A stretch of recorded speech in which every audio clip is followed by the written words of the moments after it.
Il est des lectures et des images qui vous marquent, comme un rêve prémonitoire. Tant et si bien que lors de mon arrivée à Eureka, à l'île Maurice, caméra au point, je connaissais déjà l'endroit. Je retrouvais une à une les descriptions si précises de cette maison et toutes ces images qui s'offraient à moi. Ainsi, au pied du mont Ori, la maison coloniale et sa grande varangue, les fenêtres du grenier, l'arbre chalta, et puis les odeurs, celles des 4 épices ou des canneliers. Ce qu'aucune description ne mentionnait avec précision, c'était ce jardin immense qui entoure la maison. Les maisons, devrais-je dire. Un jardin, plutôt un parc sans fin qui englobe aujourd'hui un ravin, une rivière, des cascades, gagné sur Bagatelle, le domaine de Pierre Poivre, l'incontournable français de Maurice.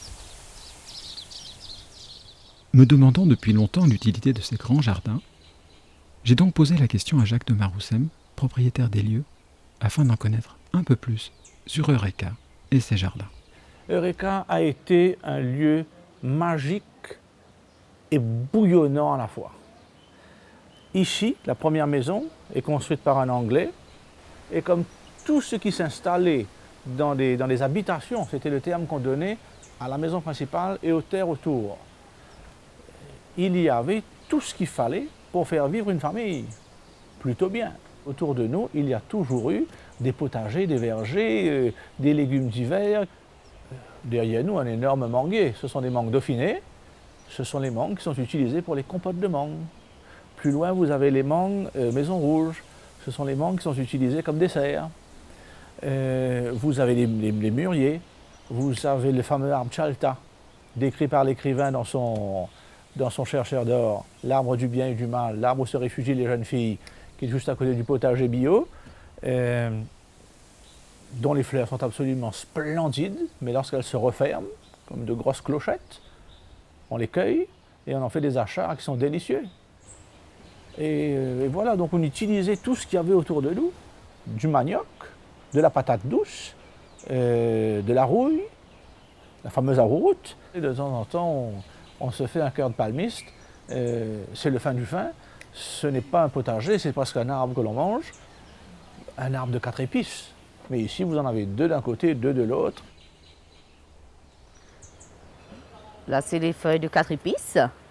Et là, on le met dans la viande pour mariner. Et ça donne vraiment un bon goût. Voilà, c'est ça le cannelier. Et c'est planté par le cannelier qu'on appelle cinnamon en anglais. Et ça a été planté par la duchesse York. Alors vous aviez toutes ces petites choses qui faisaient qu'on avait un potager qui donnait vraiment à manger à la famille. Il me restait encore une énigme. Énigme qui tourne autour de ce ravin, de cette rivière, de l'empreinte de Pierre Poivre et de Bagatelle. Bagatelle a été pendant de longues années le domaine de Pierre Poivre.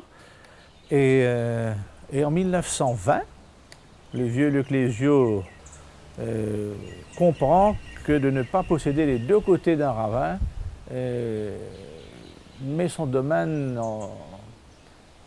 non pas en difficulté, mais de posséder les 2 côtés, c'est une protection formidable. Et il achète pour un prix assez fort ce ravin, ce pan du ravin, pour que l'ensemble de l'enclos soit total. Alors nous avons la chance d'avoir l'ancien canal qui est devenu une promenade formidable, et nous avons 3 km de marche de l'autre côté, et ces 2 cascades de Pierre Poivre. Il a même fait tailler dans la roche une cascade pour sa douche. Et vous avez aussi dans la seconde cascade, plus bas, des cylindres qui ont été fouillés par le mouvement circulaire d'une pierre pendant un millénaire. Et les esclaves de Poivre ont taillé comme une petite banquette. Alors, comme vous avez dû tâter l'eau du fond du ravin, c'est tiède. Vous posez l'océan sur la banquette et la cascade vous masse le temps que vous voulez, c'est quelque chose de merveilleux. Voilà, mes réponses ne tiennent pas qu'au bien-être du séant de Pierre Poivre. Eureka est un émerveillement, non seulement botanique, mais aussi architectural. Cette magnifique habitation reste l'une des rares dans cet état avec son mobilier d'origine. et Minta. Vous vous rappelez, la dame aux 4 épices? Minta est née ici.